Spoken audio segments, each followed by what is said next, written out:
You actually have done a post-Super Bowl mock draft. We're going to go through a couple of your projections.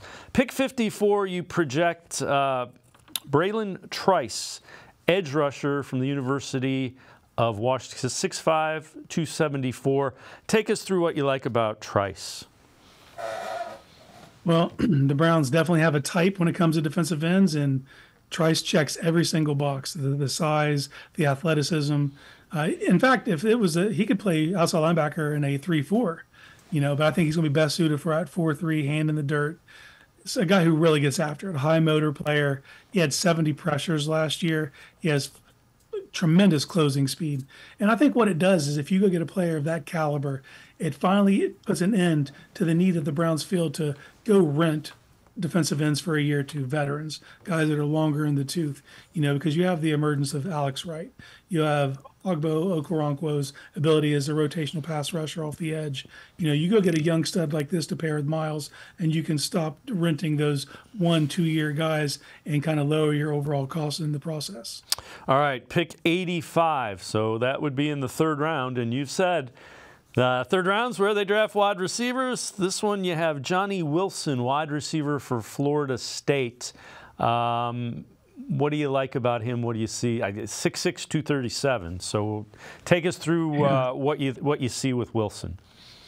Well, that's obviously where it starts, that frame, but it's also what's made him a very divisive prospect.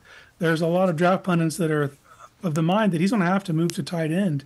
That's not what I see when I watch his tape, though. I see a power slot, a walking mismatch, and a guy who can go on the outside whenever you need him to.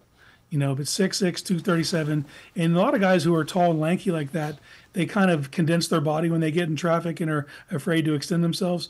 Not this guy. Johnny Wilson will use every inch of his frame to give his quarterback a catch radius. He's fearless over the middle and just gives you an automatic mismatch and another guy that you can really take advantage of that frame in the red zone. Yeah, that's what, when you were talking about that, I'm like, red zone, that screams red zone to me as well. All right, 135. This is the last one that we'll take in your mock draft. You did an entire draft, but you had Dwayne Carter, defensive tackle from Duke.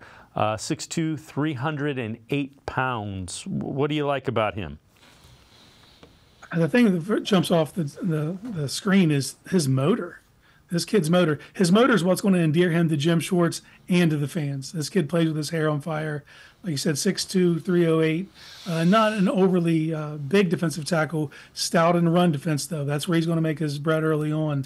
He's lower half explosivity really holds him at the line of scrimmage, and then his ability to use that motor to get after the runners laterally really jump off the tape. He's just a guy that you could tell 3-year captain at Duke. He's a leader. He's a guy that players want to be around. At the Senior Bowl, he had kind of a mixed showing because they kept kind of moving him around, playing him a little bit at edge. That's not what he's fit for. This kid's a 3-tech in the NFL, and I think that if you put him in that room, all of a sudden the floor of that room just raises that much higher.